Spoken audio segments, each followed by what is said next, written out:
Testing, testing.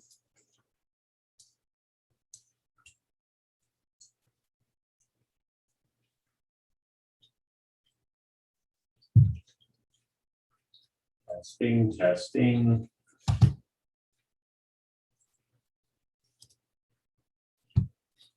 Hello, everybody.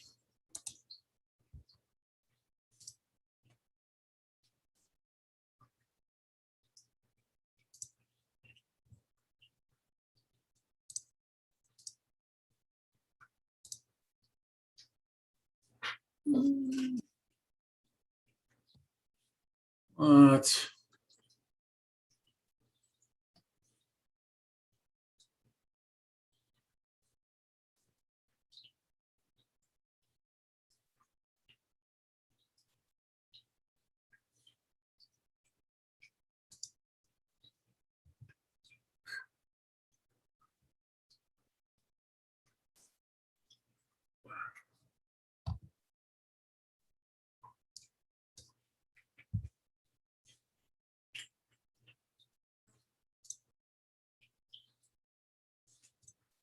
Mm.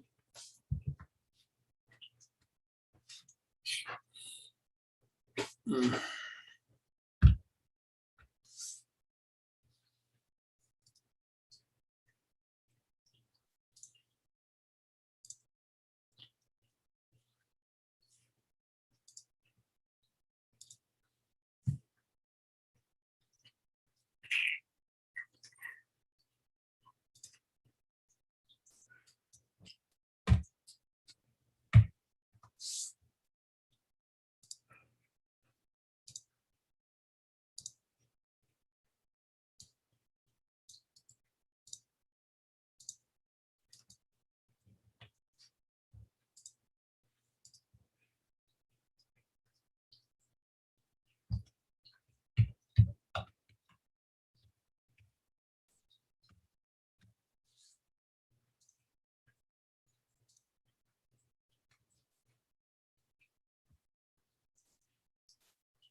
Hello, everybody. Yes, I'm Tiffany. I'm still. So I don't know what all I told you guys last week. I had I discovered that I have two really severely compressed discs. It's just like when it rains, it pours, right? And so I'm getting treatment on that. I'm not in the greatest shape today, but I'm okay. I actually this morning I got up really early and I drove to Mexico. I didn't drive. I had a friend of mine drove me. We went down to Mexico, make sure that we had plenty of ivermectin, hydrochloroquine, just some extra meds to make sure that we're stocked up. So that is what I did today. No, I'm not back in the gym. I can't yet, Joy. I want to badly, but I don't have any flexibility. So hello, Jody and Awakening. I'll be all right. You know, my attitude is very good. I'm in pain, but my attitude is still good. Oh no, Joy, I'm gonna get back in the gym. Rest assured, that will happen. That will happen. It has to happen. I can't not do that because that's when I, getting back in the gym and making my core and all that stuff stronger. That's what's going to help me get back to get my stuff back together. Dana White. Ooh, I'm not sure. No, actually, no, I did not. I'm not tired from I'm not tired, ageless nerd, but from the drive anyway. Actually, So I have an SUV, and my friend drove, brought her mom, and I laid in the back. So I put the seats down and I literally laid prone the whole time, and I fell asleep a couple times. It's about a 3-hour drive one way to where we went. But I fell asleep a couple of times. So I got a little bit of rest, both coming and going. So no, I'm not tired from the drive. Actually, believe it or not, I sleep better when I'm in something that's moving for some odd reason. Oh, Doug wants to in, and I'm not letting him in. Who's Dana White?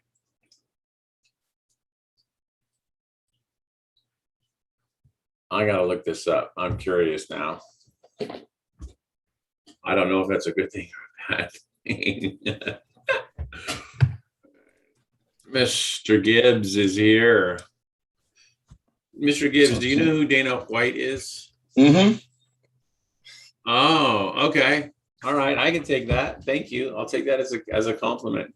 I didn't know who he was. I know who he is now.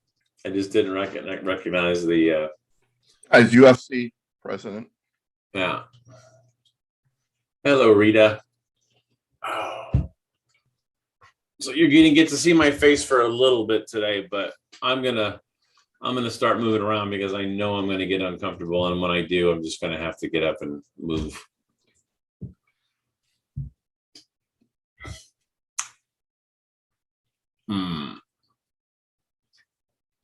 Hello, Tinkerbell. And Doug, it wouldn't be a show without Doug eating. And actually, Doug, I grab a bite on the way from the class to this because I know I'm not going to get a chance to. Where is the Dr. Pepper? I didn't see it. It's in a cup. I didn't see it. Oh, okay. I don't see. I see. It's in a Taco Bell cup. Burrito, taco, Dr. Pepper. Well, it would not be a show without Doug and his Dr. Pepper. Yeah, I just don't have a can today.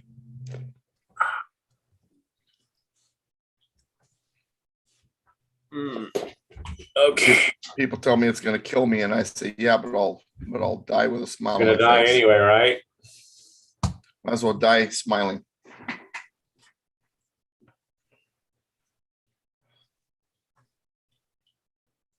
Oh, Tiffany, it's no fun. It's no fun at all.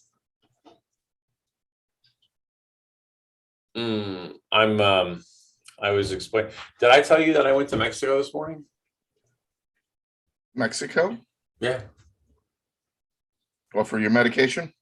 No, not my medication. Well, we went down. I got some hydrochloroquine, some ivermectin, some Z-Packs. So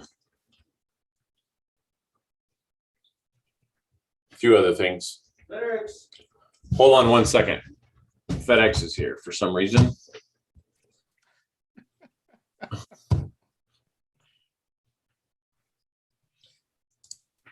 I didn't know they delivered to Independence Hall. Yeah.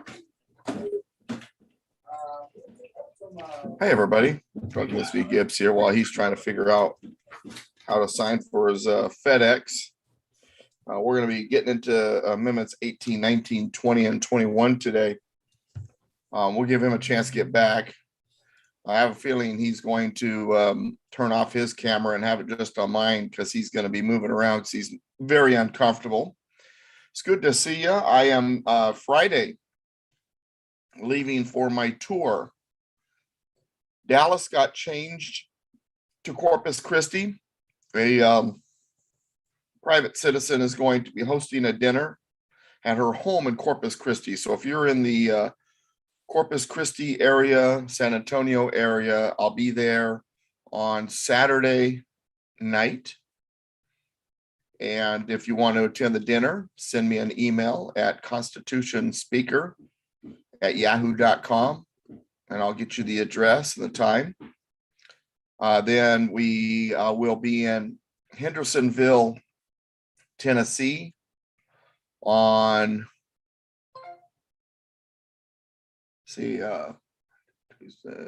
I believe Monday. And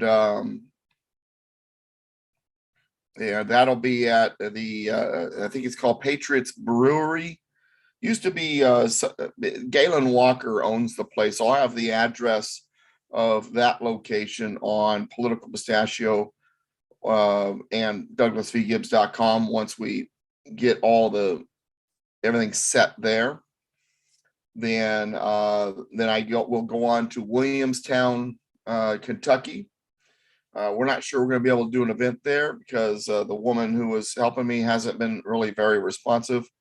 So I'm not sure about Kentucky yet. Bentonville, Arkansas, that's still in the works. My folks live in Bella Vista, just north of Bentonville. And I have a woman in Bentonville that's said that she was going to help out, waiting for her to respond. Between the two of them, we should have the event nailed down within the next day or two. And then Colorado Springs on Friday, the 22nd. And Colorado Springs is going to be at a church. I will be getting the address in the next hour or two. Actually, I just got off the phone with the person organizing that one. And she is a lieutenant commander, retired, and, professor, all that stuff. And she's putting it together. And so we'll have that address going out in email and on the website as soon as I get that on there. I'm juggling a bunch of flaming torches right now. So trying to get not only ready for the trip, but trying to get through my week. Very busy week, because in the live classes, what we're doing is a citizen's oath to the Constitution. Because, everybody who has entered the military, run for office before, or has been in law enforcement have given an oath to the Constitution. But if you're a civilian citizen who's never really been a part of any of those things, and you believe in the Constitution, but you never really gave an oath. So what I've done is I've created a citizen's oath, because I understand that the most powerful, the highest office, political office in America is that of citizen. And so if you're a citizen of the United States, and I know some people will try to turn the word citizen into a negative with the corporation theory and all that jazz. Being a citizen is a good thing. The word citizen was not in the English lexicon in the way it should have been. You were subjects. In Europe, there were no citizens. Everybody was a subject. The term citizen really didn't apply to the peasants and the lower classes. And it was a caste system practically. Either you were a noble or you were a subject. And so the idea of citizenship from the Roman Republic, from the Greek states, that kind of thing, was resurrected by the founding fathers in a system that was going on back then. Like in Europe, if you were a subject, you served the government. If you're a citizen, the government serves you. But anyway, so we did a citizen's oath today in class this morning. We're going to do it tonight in that class. This week is Constitutional Oath Week, and I have a certificate I'm giving for those who take the oath. I know those of you who are not a part of the live classes. Oh man, I wish I could participate in that. We'll figure something out. Maybe we'll do an oath here on this show or something, and then everybody who participated, they get a hold of me and I can mail them a certificate or something. I don't know. And we'll figure it out. But I would love for you to be able to take that oath, but I want to warn you, you take an oath to the Constitution, it never expires. All right, Ron, you back? I am back. Okay, well, I was just telling a little bit about the trip, where I'm going to be going. Once again, just for you and anybody else who just got in. So Saturday night, I will be in Corpus Christi. You know what? Let me pull up my itinerary. It's around here somewhere. Maybe it isn't. Maybe I will go from memory. So Saturday night, we're going to be in Corpus Christi, Texas. And then Sunday or Monday, I think it's Monday actually, we're in Hendersonville, Tennessee. Tuesday, we're in Lexington, Kentucky area, Williamstown. And then Wednesday, we're in Bentonville, Arkansas, Wednesday and Thursday. I believe the event's going to be on Thursday. And then Friday, we're in Colorado Springs. The one in Colorado Springs is going to be at a church. We have an address. I don't have it on the site yet. The one on Saturday in Corpus Christi is at a private address, dinner being hosted by that person. The one in Tennessee is going to be at a brewery, bar. They self-brew. The one in Kentucky, we're not sure yet. That one's kind of in limbo. And the one in Bentonville is still being put together, so I don't have any details on it. But if you contact me, constitutionspeaker@yahoo.com, or go to my websites once I get it up there, hopefully by the end of the day, all of the locations, addresses, times, all that jazz should be on there. And we got the shirt done for this. So got the logo on the shirt. It says, let's see that again. It didn't come through. Stand back a little bit. Okay. Falling into my chair. But anyway, creator tour. It says creator. The guy in that red circle was supposed to be me, but he doesn't look like me, but he's much more handsome, so it's definitely not me. Got a rifle in one hand, a Bible in the other. It says creator 2021 tour, Douglas v. Gibbs. And on the back side has a list of cities. And we just got the shirts in today, but I'm gonna have to order new shirts. I mean, these first shirts will still go out, but the new shirts, I'm gonna replace Dallas with Corpus Christi because we changed the first city at the last second. Let's get into the progressive era. Let's get into, well, no. We talked about that last week. I thought we were talking more about the progressive era. Did you want to continue on that before we move That's on? That's what you posted on the thing. You were talking about prohibition, voting, and elections. Right. More about the progressive era. Well, yeah, but when I say progressive era, I typically mean 16th and 17th Amendments. Okay. Well, yeah, I'm just going by what you put out on your email blast this morning. Oh, does it say more about the progressive era? Yes. Subject line? Thought I changed the subject line. No. See, I'll change it and it'll pop back to what it was last time because I do copies. It's driving me nuts. It does that often. Okay. Anyway, 18th, what it should have said in the subject line was 18th, 19th, 20th, and 21st Amendment. Was should have said. That's what I typed. That's what I saved. Well, we're talking about prohibition, voting, and elections is what I see. Yeah, right. Prohibition. Yeah. All right. Well, anyway, 18th Amendment. Now, real quick. Okay, prohibition. You've heard of a prohibition, right? And we've seen the stories, the movies with the mafia, and the machine guns and the Big Easy and all that jazz, and the drinking and dancing and hidden locations, all that.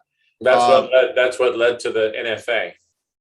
And the thing is, people think, well, yeah, they wouldn't let us drink. It doesn't say anything about not letting you drink. You were allowed to drink. You just weren't allowed to transport, purchase, or sell or manufacture alcohol. But if you had a store of it ahead of time, you could drink it. Drinking it was okay. But once prohibition started, you could not get more. So now the way to remember the Prohibition era amendments, the 18th Amendment is the one that put prohibition into place. 21st Amendment is the amendment that repeals prohibition. In other words, 18th Amendment, 21st Amendment. So at 18, you cannot drink. At 21, you can. So that's how you remember. So. Okay. Like that, huh? Oh, I even got a smile from Ron, and the way he's feeling right now, getting a smile is an accomplishment. Yes, indeed it is. All right, so 18th Amendment. You'll notice if you have a pocket constitution and there's brackets around it, that's because it's no longer in play. It's no longer effective. That's what the brackets mean. After 1 year from the ratification of this article, the manufacture, sale, or transportation of intoxicating liquors within the importation thereof into or the exportation thereof from the United States and all territory subject to the jurisdiction thereof for beverage purposes is hereby prohibited. It does not say that you cannot drink it. It says that it cannot be manufactured, sold, or transported. So, and then there's a time period that it took before this went effective. And so everybody like crazy was buying what they could. Drink it if you have it, but you couldn't get it once this went into effect. Section 2, the Congress and the several states shall have concurrent power to enforce this article by appropriate legislation. So in other words, federal agencies and local law enforcement both had equal authority to enforce this. This article shall be inoperative until it shall have been ratified as an amendment to the Constitution by the legislatures of the several states as provided in the Constitution within 7 years from the date of the submission hereof to the states by the Congress. Now remember, at the very beginning it said after 1 year from the ratification. So it gave a year. So this goes into effect once it was ratified. There was a year before it actually went effective. The article was up for ratification up to 7 years. In other words, if it took 6 years to ratify it, it still went into effect. But if the states didn't ratify it within 7 years, then it would expire and it would never happen. It did get ratified. It got ratified in January of 1919. It was repealed in December of 1933 by the 21st Amendment. We'll read that in a minute. But here's what's interesting. Back to section 3 here. This article shall be inoperative unless it shall have been ratified as an amendment to the Constitution by the legislatures of the several states, as provided in the Constitution. Flip over to 21. Amendment 21, the 18th article of amendment to the Constitution of the United States is hereby repealed. The transportation or importation into any state, territory, or possession of the United States for delivery or use therein of intoxicating liquors in violation of the laws thereof is hereby prohibited. Section 3. Now remember what I said a minute ago about the ratification? It's by the legislatures thereof. This article shall be inoperative unless it shall have been ratified as an amendment to the Constitution by conventions in the several states as provided by the Constitution. Different form of ratification. To understand that, you need to go back to Article 5. Article 5 on page 15 of your pocket Constitution, if you have one like I have from the nccs.net. Article 5, whenever 2/3 of both houses shall deem it necessary, shall propose amendments to this Constitution, or on the application of the legislatures of 2/3 of several states shall call a convention for proposing amendments, which in either case shall be valid to all intents and purposes as part of the Constitution, when ratified by the legislatures of 3/4 of the several states, or by conventions 3/4 thereof, as the one or other mode of ratification may be proposed by the Congress. That part right there is what they took advantage of. Congress can decide how it's to be ratified. And in the case of the 18th Amendment, Congress, in proposing that amendment, said, we want it to be ratified by the state legislatures. In Amendment 21, in repealing the 18th Amendment, getting rid of prohibition, it says we want it ratified by conventions. The conventions are held by delegates who are from the districts that are set up, and they cannot be office holders. So they're not, delegates are not politicians. They are your friends and neighbors. They're citizens. They're people. We the people. The reason they did that is because the popularity of prohibition did not exist among the people, except for maybe against the ladies who were pushing for temperance. And so in order to make sure it passed, they required that the mode of ratification be that of the state legislatures. They knew the politicians would do it, and they didn't want some of the states sabotaging the passage of this amendment by using conventions and then having it fail because the people were against it. However, when it was time to repeal it, and one of the reasons for repealing it was the Great Depression was going on, and the federal government was desperate for tax money, and taxing alcohol was one of the ways to raise money for this, all of these socialist programs that the Franklin Delano Roosevelt administration were putting forth. They decided they wanted to get rid of prohibition. They needed the tax money. People were ready to drink. Even if they were broke, they were going to find a way to buy their alcohol, and they would pay that alcohol tax. That manufacturing tax is really what it was, of the alcohol. And there was a way for money. But politicians of the state legislatures weren't all too sure they wanted to repeal it. But the people were all the more ready than ever to repeal it. So when it came to the Amendment 21, to make sure that it did get approved, they left it to the people by conventions. So, but it's interesting because it's a great opportunity to see how Congress can. They didn't normally, but every once in a while they did, and they could determine the method of ratification. Prior to that, you really hadn't seen it. Prior to that, it was really up to the state. The state has the choice, and typically they do it through the state legislatures. They can choose to do it by convention. Oh, excuse me. So none of that. None of that. Yeah, I tell you, I got in last night at 1:40. So kind of a poop pup. But anyway, let me finish reading 21. This article shall be inoperative unless it shall have been ratified as an amendment by the to the Constitution by conventions of several states, as provided in the Constitution within 7 years of the date submission hereof of the states to Congress. So like the first one, it has 7-year shelf life. If it didn't get ratified within 7 years, it would die. Both of them got ratified fairly quickly, although the I can't remember. I have it written down somewhere.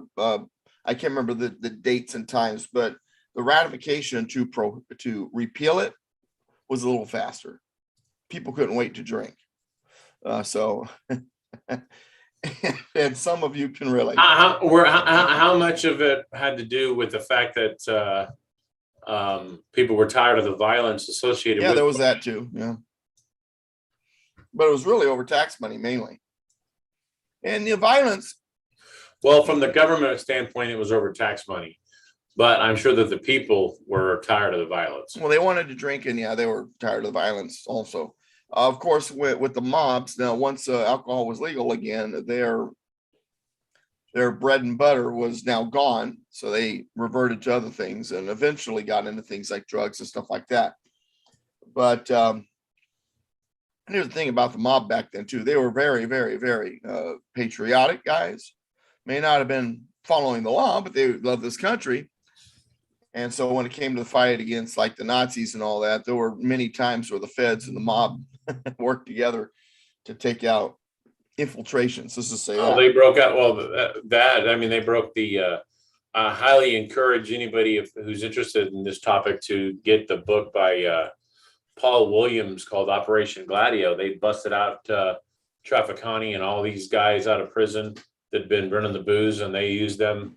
They used them on the docks in New York, and they sent them over to Italy to spy for them for the coming invasion of Italy.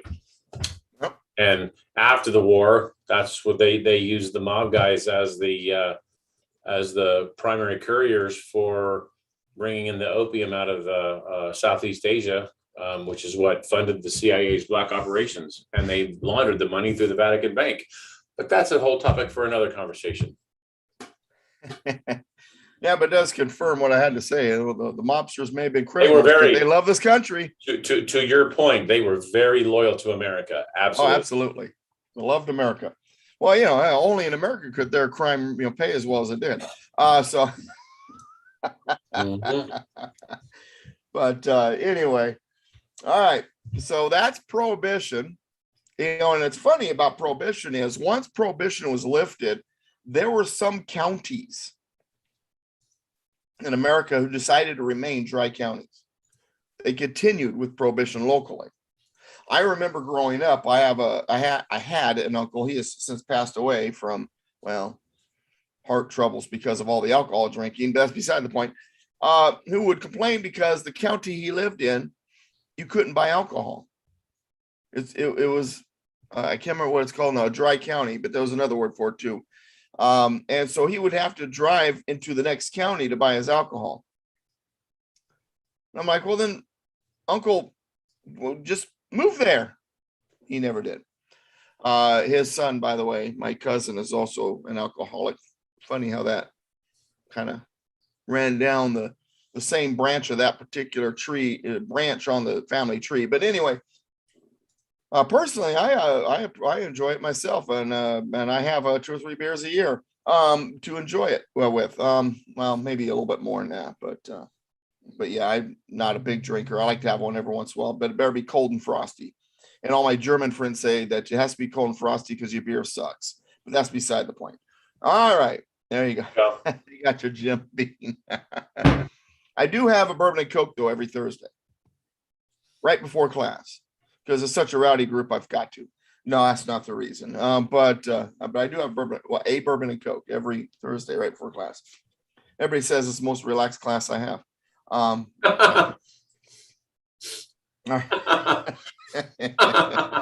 So there we go. All right, Amendment 19. Amendment 19. Now let's talk about women's rights for a second. Especially since you teased me last week. Said, no, Doug doesn't believe women should be voting. Well, I just wanted to see your reaction. Well, the thing is, there's an awful lot of women I don't think should vote. But then again, there's an awful lot of guys I don't think you should be voting either. Amen to that, brother. But I always joke around and say that, well, women voting, because they vote with their emotions, and if we just get them quit voting with their emotions, we might, be able to, keep the liberals at bay. But question, couldn't doctors prescribe alcohol during Prohibition? That's a question. Yeah, they could. Yeah. Yeah. Yeah, and when my wife gets all uppity, I prescribe alcohol for her too. Well, no, that was a legitimate question from Darren. No, it is. Yes, they could. Alcohol could be prescribed. Man, and there was other idiosyncrasies going on. When it came to women, though, voting, I remember watching. Can't remember if it was MSNBC or CNN. The two blur into one in my mind, so I can't remember which is which anymore. But I was watching one of them, and I believe it was MSNBC, and a black gentleman who was on the program says he was just hammering on the Constitution, how the Constitution is a bad document. For example, it says right there in the Constitution that women couldn't vote. How sexist it's a sexist document because it says women can't vote. And I'm like, really? It does? I pull out my Constitution and look again. No, there's no place Constitution says that women can't vote. Never from the beginning did it say women could not vote.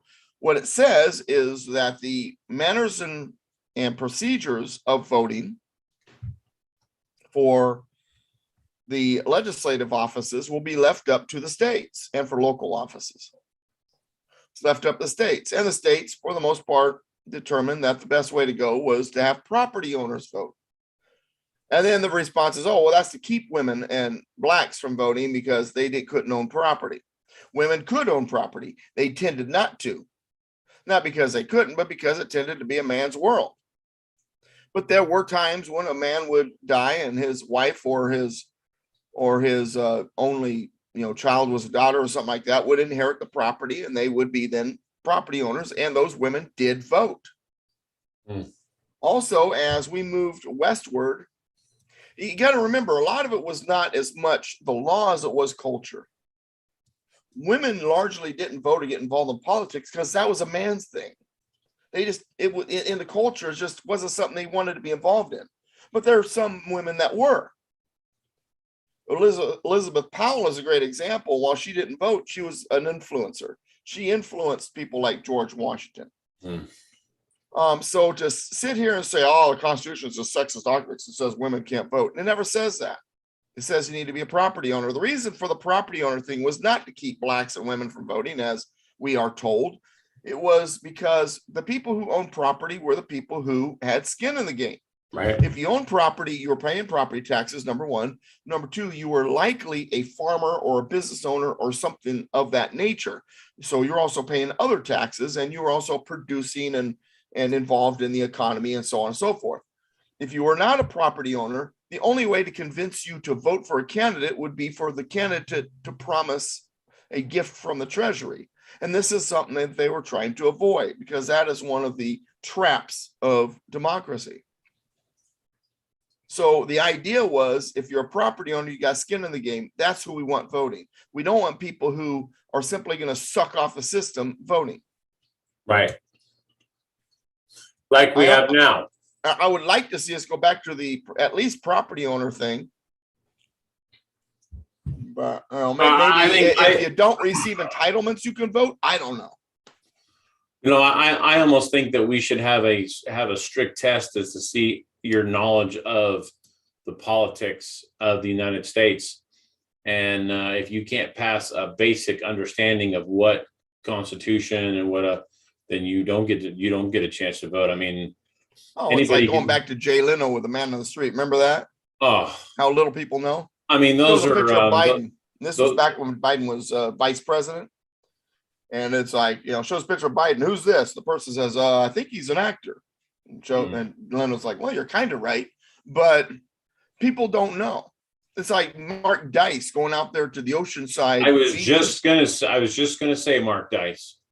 And he's like, who did we win in our independence from? And the top two answers were China and Mexico.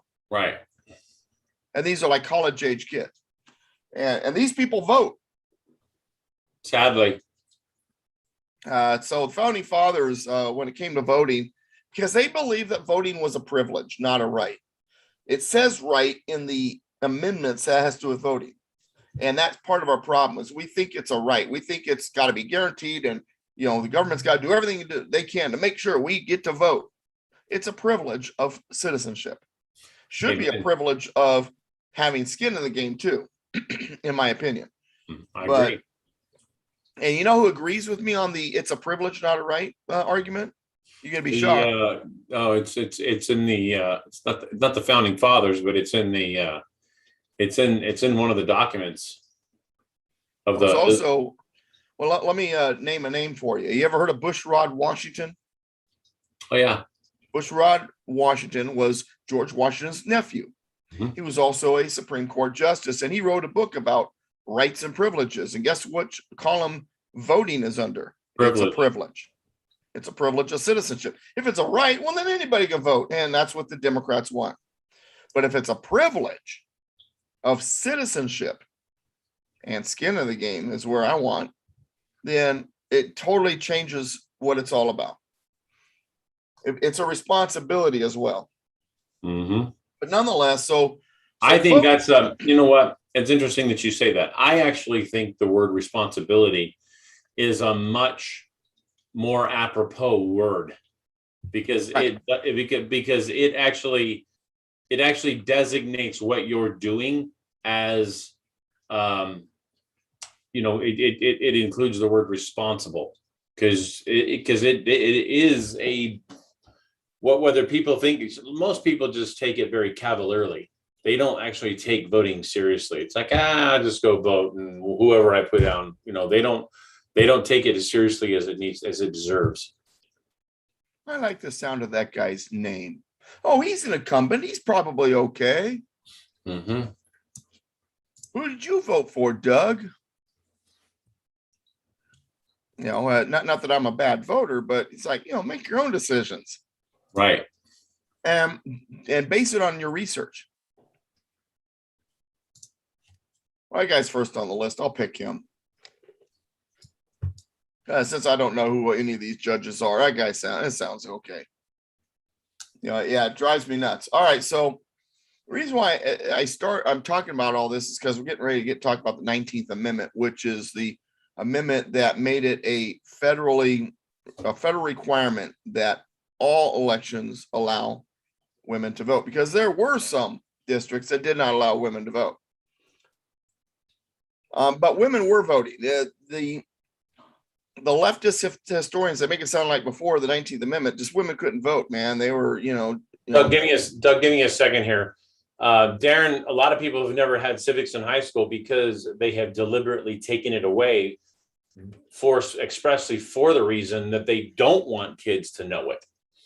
So to your point, yes, a lot of kids have never had civics in high school, but that's not by accident. Right. Anyway. Oh, absolutely. And when we talk about different types of law, do they even describe or explain to you what the different types of law are? You know, you got civic law, you got judicial law, you got social compact law, you got moral law, and so forth. We don't even know that there's different kinds of law. Moral law, that's a natural law. You know, there's a moral compass that we're supposed to follow, and that's the foundation of our system. Civic law, that's your administrative law, legislative law, and your executive law, which is basically Congress, the deep state staffers, and the president, the executive branch. Then you got judicial law. That's a law where they apply the law and they deal out punishment. That's the judges. Social compact law, that has to do with your constitution. It is a social compact. And as a social compact, it is basically a contract between the states, and it's designed to be under contract law, where it's either in the contract or it's not. You can't just imply things. It's, you know, and so it goes deeper in that. But see, none of that is taught. Matter of fact, I'm willing to bet a very large portion of the audience right now, when I'm going through these different types of law, I didn't even know those existed. Of course, you can also get into biblical law, which is fulfilled, you know, when it comes to dietary law and ceremonial law, which no longer exists in the Christian world anyway, because of the coming of Christ. He fulfilled those laws, but in the Jewish religion, certain elements, ceremonial, what? Nothing. You just said something that piqued my interest when you said Christ came. Anyway, go ahead. It's all right. We'll talk about that later. Christ fulfilled. Yes, exactly. Christ fulfilled the law, 100%. Absolutely, 1,000% agree. All right, so I'm confused. Nah, that's okay. The drugs are influencing his brain. No, I'm actually pretty much drug free right now. I'm struggling with the pain. And then my recommendation is, Ron, go get drugged up, please, so that you're easier to deal with. All right. Now I explained all of that, but I want to talk about one more thing before I read the amendment. All right, I'm gonna do some drugs just for you, Doug. I'm gonna celebrate. See, that's why he's drug free. I'm gonna celebrate the repeal of the 18th Amendment. Yeah, he's celebrating oh boy. All right, so as we moved westward into the frontier, two things were readily understood. Number one, you don't have a gun, you're dead. And number two, right. It takes two to survive. Amen to that. The men and the women worked together, and the women began to be seen more as equals in this partnership of survival. And so you got this partnership of survival, and because women are beginning to be seen as being more of an equal on the frontier, you saw in local elections women voting no problem, and even sometimes holding office. In Wyoming, places like Wyoming and the Dakotas, you would see even women mayors in some of these towns. So the idea that women didn't vote before the 19th Amendment is poppycock. However, that said, I'm going to read the 19th Amendment, and we're going to talk a little bit about what it says and the reasons behind it. So 19th Amendment, the right, remember it's a privilege in my opinion, but they say right, the right of citizens. By the way, notice it says the citizens to vote. It has to be a citizen. Like 5 times Constitution, it says you got to be a citizen to vote. The right of citizens of the United States to vote shall not be denied or abridged by the United States or by any state on account of sex. Congress shall have power to enforce this article by appropriate legislation. This is the last progressive era amendment. It's at the very tail end of the progressive era, and some people will even argue the reason why it passes because Calvin Coolidge, Harding had won the previous election. Calvin Coolidge now was with Harding's death was kind of controlling things, and the progressives of the Democrat Party didn't like the fact that the Republican Party had let go of progressivism prior to Harding and Coolidge. Both parties considered themselves progressive. Both parties pushed for progressive ideals. The Republican Party said, nah, not going to do this, and left progressivism for the most part. And so the Marxists decided to choose the Democrat Party as their party of choice. And that's how they would bring Marxism about in America. But anyway, side story.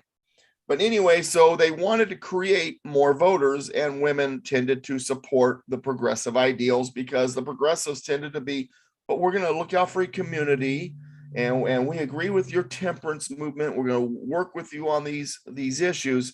So women tended to want to vote in that direction. What's interesting, though, is the temperance movement. I mean, the 19th Amendment was actually a Republican push. So it's a weird puzzle because the progressives wanted it because they knew that they had a lot of women voters.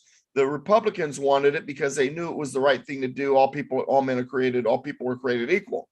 And Susan B. Anthony was a Republican. Let me say it again. Susan B. Anthony was a Republican. This idea of making sure everybody got the opportunity to vote was a Republican idea. Now, I don't like to talk about party. And if I'm sorry for those of you who are like, I don't care, man, there's no difference between the Republicans and Democrats. For the most part, you're right. But during that time period, the dynamics between the parties was a very interesting thing because the Republicans were starting to move away from progressivism and towards conservatism. And the Democrat Party was going deeper into progressivism at that time. And the separation of the parties became quite evident. The contrast was glaring. Not so much now since they drink from the same trough. But that's I don't want to derail you, but I don't want to forget this question. Joanne asked about common law. This goes back to a little bit earlier when you were talking about different types of law, and she asked about common law. What about common law? English common law was actually what we're trying to get away from. And there's a lot of groups and theories right now saying we want to go back to common law. And that's an error. Common law is unwritten law that's accepted by the populace that is typically changed by precedent and case law because it's alive and breathing and living and breathing and sways with the wind. The reason for a constitution was so that our law was written down. It was set, stagnant. It could not just be changed through the whims of judges and politicians like common law could. From that point of view, we were actually trying to get away from common law. That's the reason why we wrote our Constitution, to get away from the unwritten common law. However, in common law were also a lot of advantages too, because in common law, the people could have citizen grand juries, things like that, because of common law. So there's advantages and disadvantages to common law. And the citizens grand juries, or I like to call them common law grand juries, is something I would like to get back to. These are grand juries that are populated by the people. They can issue indictments that the sheriff would arrest based on. Wouldn't it be nice if we had common law grand juries, citizen grand juries, where we're issuing indictments for all of these treasonous bastards holding office? So when it comes to common law grand juries, common law is a wonderful thing. When it comes to the basis of common law, where it changes with the whims of the courts and the politicians and precedent and case law, not so much, not a good thing. And that's what the founders are trying to get away from, that element of what common law was. Any other questions?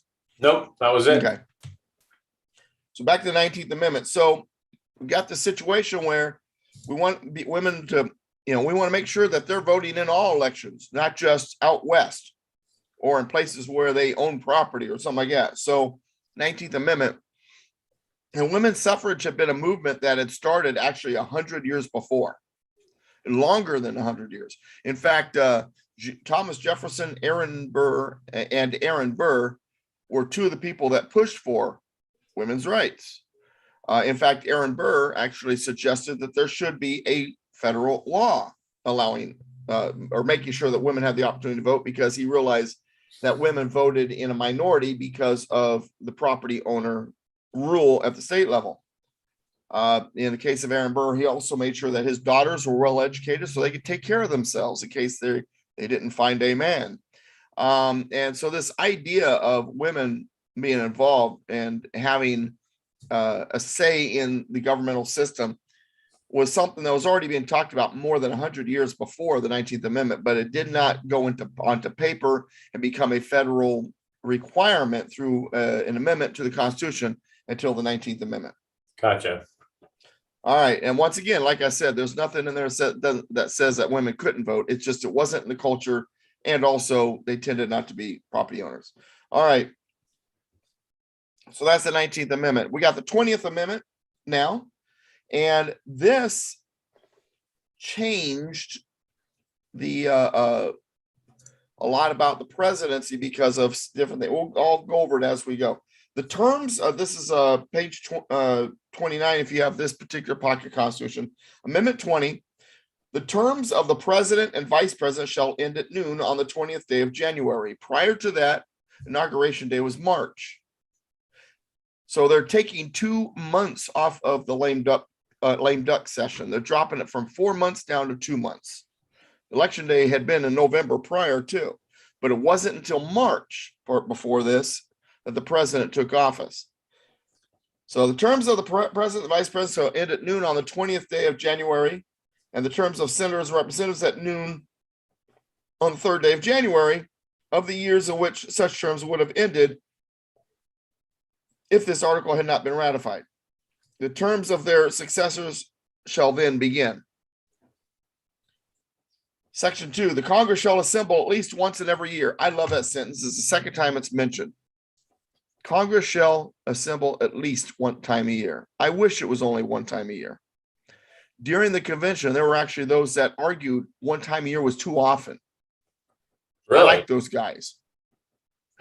You know, when Congress is doing, it's like, well, you know, you've heard me tell a story about, you know, Obama going golfing, right? And I'd get all excited, and conservatives would be upset. Oh, look, he's a do-nothing president. No, I want him on the golf course. The less he does, the happier I am. But anyway, Congress shall assemble at least once in every year, and such meeting shall begin at noon on the 3rd day of January, unless they shall by law appoint a different day. Well, if the 3rd of January falls on a Sunday or something like that, they might want to change it to a different day. Congress, if at the time fixed for the beginning of the term of the president shall have died. In other words, the president has been elected, but before they can become president, they die. A lot of people thought that might happen to Biden. The vice president elect shall become president. So to answer the question, oh, well, if he died, then that meant Pelosi became president, right? No. Kamala Harris would have become president, and it had Biden, let's say, died between election day and inauguration day, then Harris would have stepped in as president, and then she would have nominated the new vice president, and then the Senate would have to confirm, well, actually both houses would have to confirm, in this case, who the new vice president is. They would have to approve it. Then it says, if a president shall not have been chosen before the time fixed for the beginning of his term, well, let's say nobody got the majority in the Electoral College, and the House had not come to the decision. They kept tying on the vote. Nobody got a majority. If a president shall not have been chosen before the time fixed for the beginning of his term, or if the president-elect shall have failed to qualify. Turns out they're not a natural-born citizen, or they don't have a majority of electoral votes, number of things it could be. Then the vice president-elect shall act as president until a president shall have qualified. And the Congress may by law provide for the case wherein neither a president-elect nor a vice president-elect shall have qualified. So what if both of them didn't qualify? President and the vice president. Then it's up to Congress, that's both houses, House and Senate, to determine or to declare who's going to act as president. That person's not going to be president. They're going to act as president until it can all be resolved. Or the manner in which one of who is to act shall be selected, and such person shall act accordingly until a president or vice president shall have qualified. Once again, they're acting. They are not the actual president. They're acting as president until the president is qualified. There's all kinds of possible scenarios we could have seen in the last election just with that stuff right there. Section 4, the Congress may by law provide for the case of the death of any of the persons from whom the House of Representatives may choose a president whenever the right of choice shall have devolved upon them.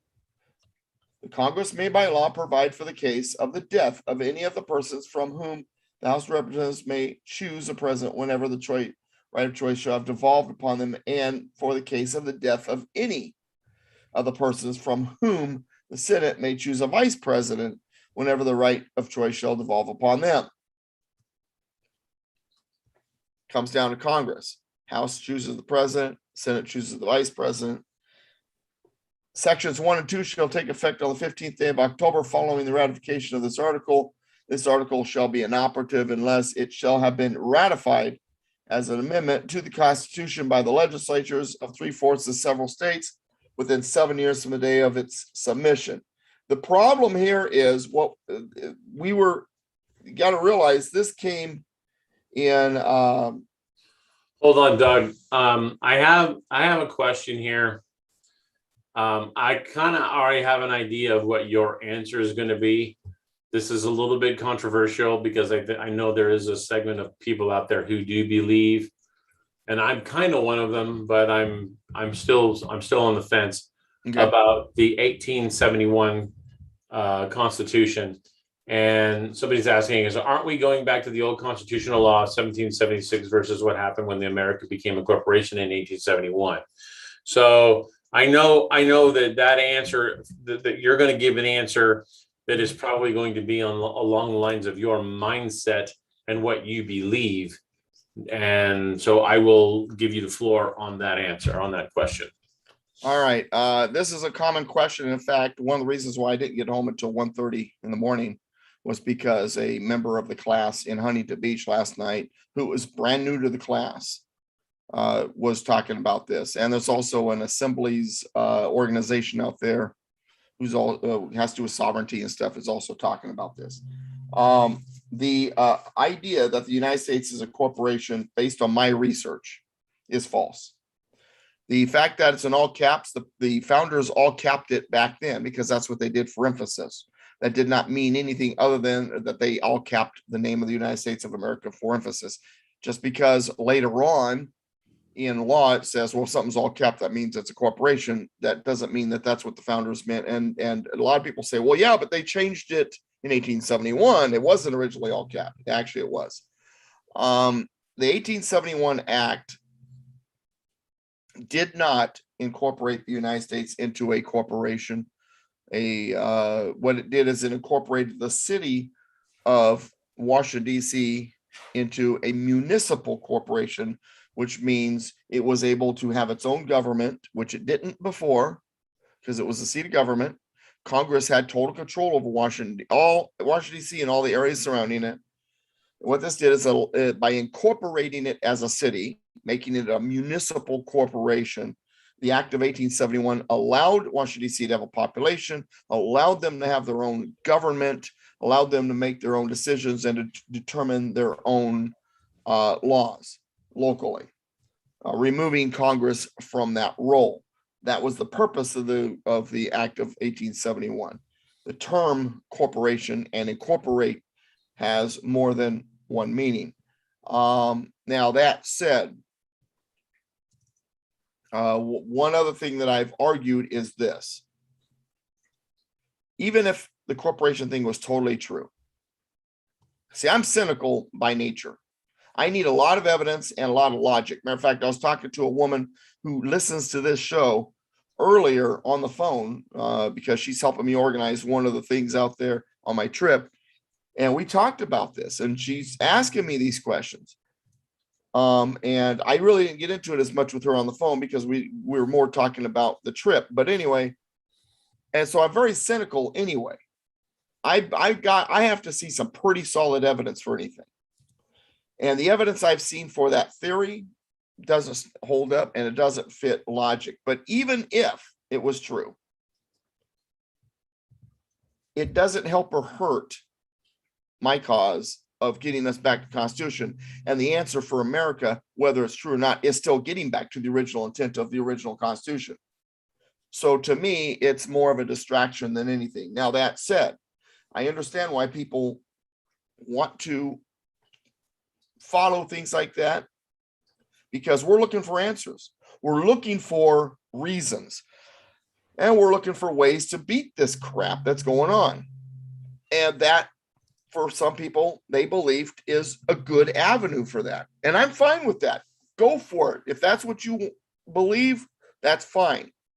But I'm very cynical about it, once again, because the evidence is not hard enough for me. And once again, from a logic standpoint, it doesn't really help or hurt my cause. So therefore, it's not important enough for me to chase after, because I got my own fish I need to fry, and that's a distraction to what I'm trying to do. And the answer is still getting back to the original Constitution, whether it's true or not. As for one other aspect that's sometimes tied into it is the Treaty of Verona. Treaty of Verona also indicates that not only are we a corporation, but that we have been sold to the Vatican. Treaty of Verona was actually created by a newspaper falsely to create a conspiracy theory so they could sell more newspapers. So the Treaty of Verona never actually existed.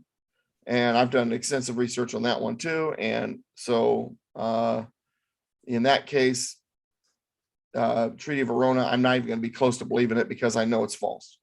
All right. There's my essential thing. One other question here is, what about the Home Rule Act of 1873? Do you know anything about that? I don't know enough about that to make a comment. Okay. So, but I'll look it up. I know, and there's some people who disagree with you here, and that's fine. And I understand that. Yeah, that's fine. I knew that was going to come. Yeah. Well, here's the thing. Let me say this real quick. It's like, and I'm going to use Ron and I as an example. Ron and a friend of ours named Joe and I have 3 different ideas about prophecy when it comes to being Christians. And in the end, I really don't care. We believe in the same Jesus. You have different ideas about corporation or what. I don't care. We still have the same ideas when it comes to getting back to the original intent. We're still patriots. We still love what this country is supposed to be. And so we can have those disagreements. That's okay. But really, for me, it's all about getting back to the original intent of the Constitution. Number 1. Number 2, I teach the way it's supposed to be. I'm not going to give you, I'm not here to give answers. I'm here to give you the information so that you can use it to formulate your conclusions and use it for your activism. But okay, and this is this is an interesting question. Darren's saying, isn't that what put us under maritime law? And we're not under maritime law. Okay. Now, if we're not under maritime law, then how do you explain the yellow fringe on the flags? Yellow fringe on the flag does not make it a maritime law flag. Yellow fringe was actually instituted by the Army as originally it was just Army, because it was a way to dress up the flag for their ceremonies. Fringe on the flag means it's a ceremonial flag. That's all it means. The Army began to put the fringe on there because whenever they had their ceremonies and they were in their dress uniform, they felt it was a way of putting the flag in its dress uniform, to dress it up by putting the fringe on it. It was adopted later by the United States government for all military to use as the dress form of the flag. And that's all it is. It is a ceremony. It is the yellow fringe means that it is a ceremonial version of the flag. It's not supposed to be flown outside. It is for indoor ceremonies only. It does not signify that it is a maritime flag. Okay.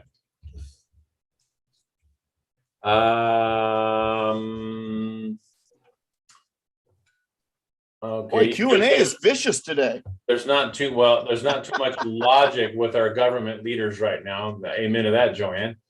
Yeah, well, let me say this. They drink from the same trough. While I am a registered Republican, because I think that's the vehicle I have the best chance of slamming the brakes on, I'm a constitutionalist first and a Christian first. Party really is just a couple of vehicles they're out there running around. And unfortunately, currently, neither one of them can be trusted. Well, it's like WWE, man. That's what it's WWF. I can't stand WWE. It's WWF. They appear to be enemies on camera, and then they're snorting cocaine and doing all the other stuff behind closed doors together. Pretty much. So that's exactly what they're doing. Jean says Congress was back. Congress, I think she means Congress was in charge of DC back then. Yes. Okay. Prior to 1871, Congress was in charge of DC. Okay. And Article 4 and Article 1, Section 8 explains that. Why would it also be used when Biden was speaking, as I remember seeing as not the military? Why would it also be used? I think she's speaking about the flag.